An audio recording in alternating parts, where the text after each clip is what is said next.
The broken ship, the story opens at Titan Station, a remote repair facility orbiting Saturn. Jack Rivers, a skilled mechanic with intricate tattoos covering his arms, works the night shift fixing damaged ships.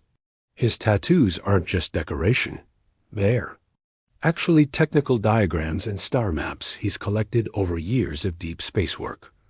A massive, unknown vessel drifts into the station's vicinity, severely damaged and leaking strange energy signatures. The ship's design is unlike anything in human record sleek. Organic curves mixed with crystalline structures that seem to pulse with faint light. Station Commander Blake orders Jack and his small team to investigate and attempt repairs. As Jack approaches the vessel in his maintenance pod, his tattoos begin to glow faintly, something that has never happened before. The ship's hull appears to be made of a living metal that responds to his touch. When he places his hand on the surface, the hull opens like a flower, revealing an airlock that wasn't there moments before.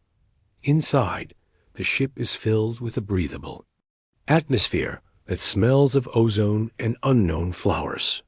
The corridors are lined with what appears to be technology, but it's grown rather than built walls, pulse with veins of light, and control surfaces shift and adapt as Jack moves through them.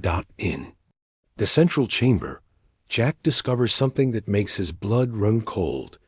Dozens of stasis pods containing humans. But these aren't just any humans. They're wearing clothes and equipment from different eras of Earth's history. Some appear to be from ancient civilizations, others from periods lost to human records. The ship's central computer, a living crystal, that communicates through harmonious tones, awakens and begins showing Jack images. Earth, but not as he knows it. The images show human civilization spanning millions of years, with technology far beyond current understanding, and humans living among other species across the galaxy. Jack realizes this isn't just a rescue mission.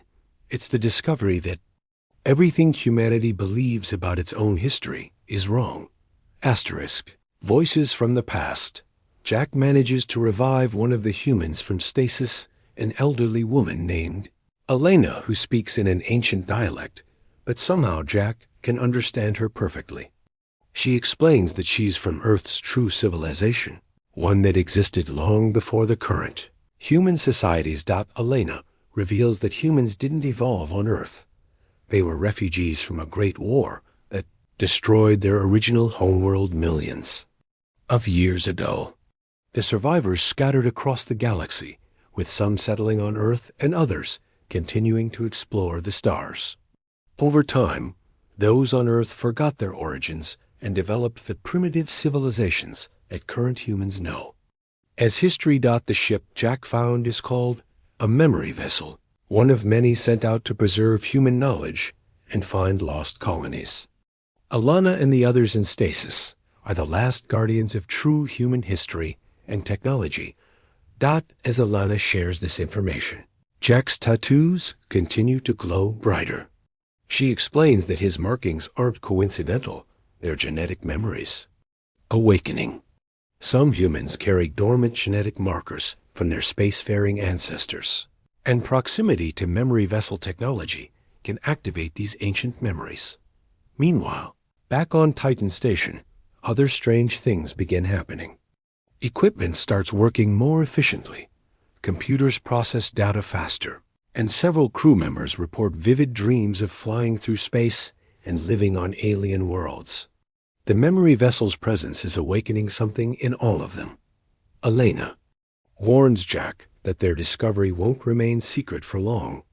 There are forces in the galaxy, both human descendants who want to keep Earth isolated and alien species who fear humanity's true potential, that will do anything to prevent this knowledge from spreading. She shows Jack star maps hidden in the ship's living memory banks, revealing the locations of other human colonies scattered across dozens of star systems. Some have thrived and built incredible civilizations, while others have fallen to war, disease, or worse fates. The part ends with Elena making a desperate request. Jack must help her wake the others and prepare to defend the ship. Because hostile forces are already on their way to silence them forever. Asterisk, the Hunters. A fleet of sleek, predatory ships emerges from hyperspace near Titan Station. These vessels belong to the Silence Keepers, a faction of human descendants who have appointed themselves guardians of Earth's ignorance.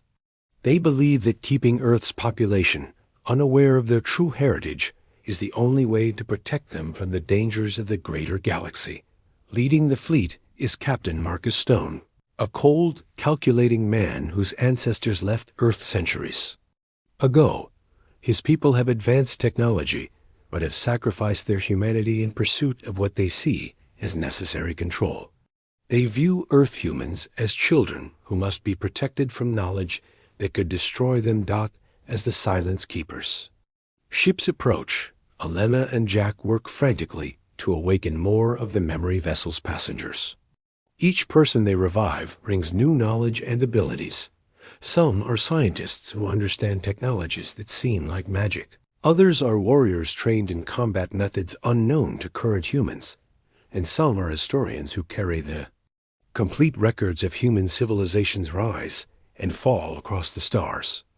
Jack's tattoos have now fully activated, revealing themselves as a complex neural interface that allows him to communicate directly with the memory vessel's living systems. He can feel the ship's pain from its damage and its desperate desire to complete its mission of reuniting scattered humanity.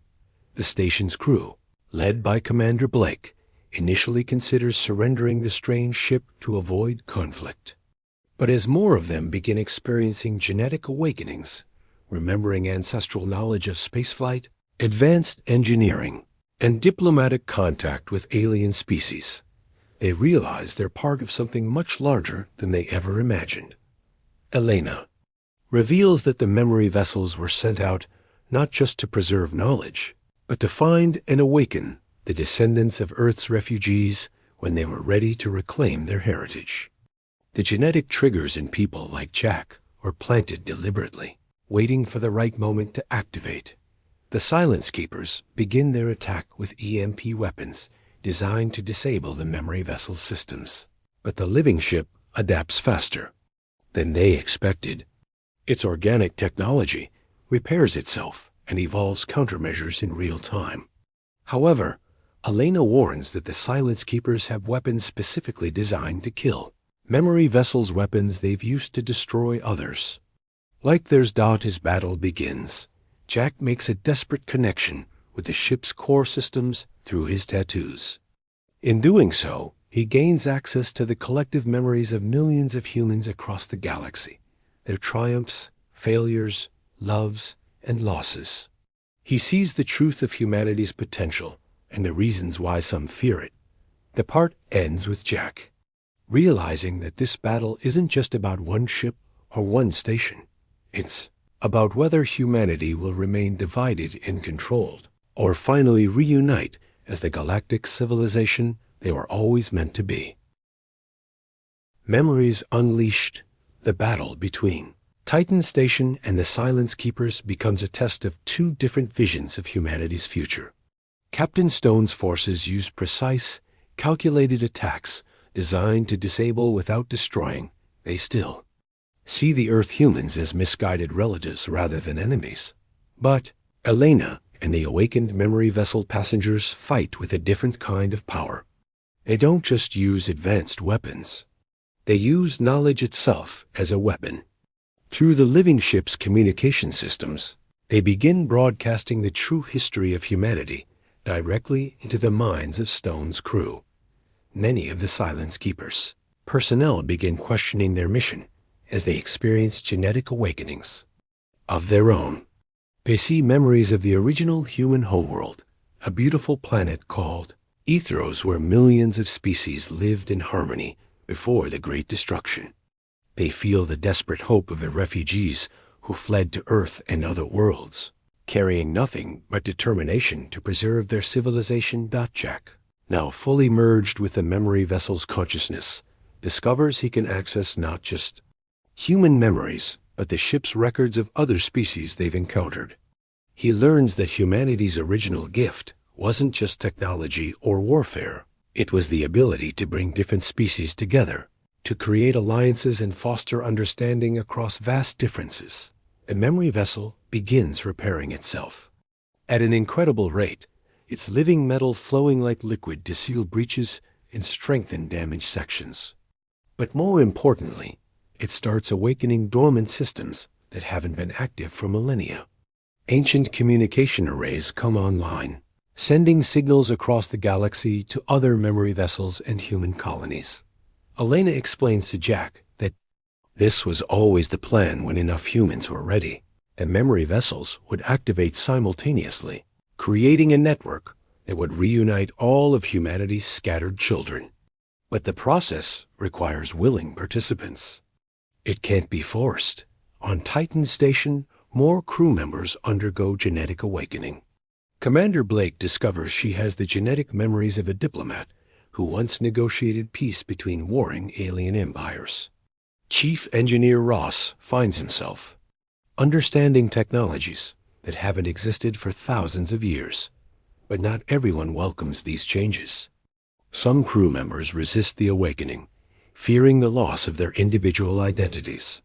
They see what's happening as an invasion rather than a liberation, and some begin siding with the Silence Keepers. Captain Stone, realizing his forces are being compromised by the genetic awakenings, makes a desperate decision. He orders his flagship to ram the memory vessel, intending to destroy both ships rather than allow the awakening to continue spreading as Stone's massive vessel approaches. On a collision course, Jack makes a crucial realization through his connection to the ship's memories. The true power of the memory vessels isn't their technology, it's their ability to help humans remember who they really are. And what humans really are is a species that chooses cooperation over conquest, understanding over domination. Instead of fighting Stone's ship, Jack uses the memory vessel systems to embrace it. The living metal flows around Stone's vessel like water, not crushing it, but connecting with it. Stone and his crew suddenly experience the full genetic awakening, feeling not just their own memories, but the memories of every human who ever lived, loved, and died for the dream of a better galaxy. The part ends with Stone, tears streaming down his face, calling off the attack and opening communications with Titan Station. For the first time in centuries, the divided branches of humanity begin to talk to each other as family rather than enemies.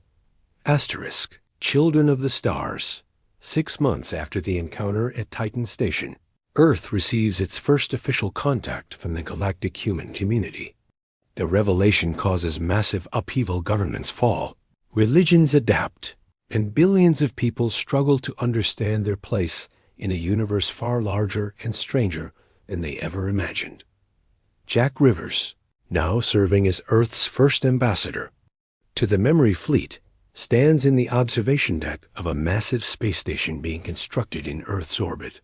His tattoos have evolved into something beautiful and complex, living map of human civilization that updates itself as new colonies are discovered and old ones re-establish contact. The space station, built using both Earth technology and techniques, remembered from the genetic awakenings, represents a new kind of human achievement. It's not just functional, but alive.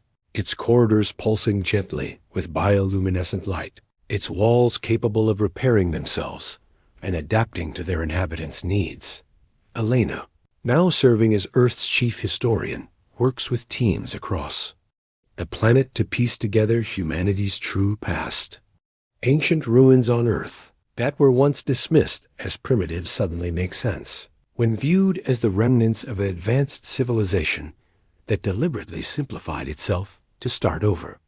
Archaeological sites around the world reveal technology and knowledge that had been forgotten for millennia. The integration isn't without challenges.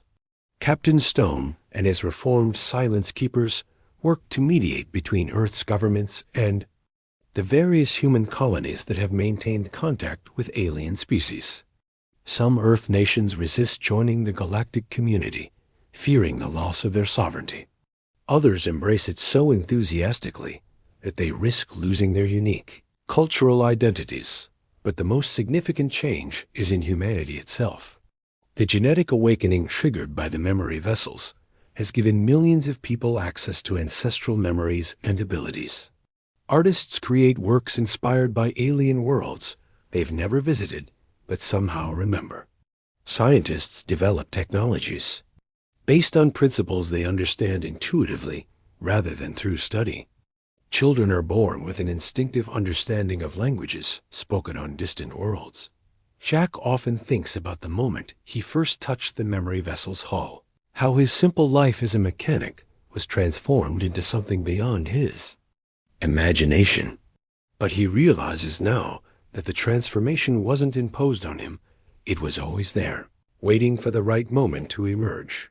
The memory vessels continue their work across the galaxy, finding lost human colonies and helping them reconnect with their heritage. Some colonies have thrived in isolation, developing unique cultures and technologies. Others have faced extinction and need assistance to survive.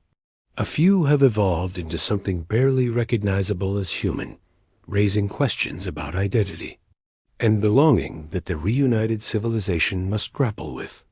Elena shows Jack records from newly contacted colonies, humans who have learned to live underwater on ocean worlds, others who have developed the ability to survive in the vacuum of space, and some who have formed symbiotic relationships with alien species. Each group adds their knowledge and perspective to the growing network of human consciousness.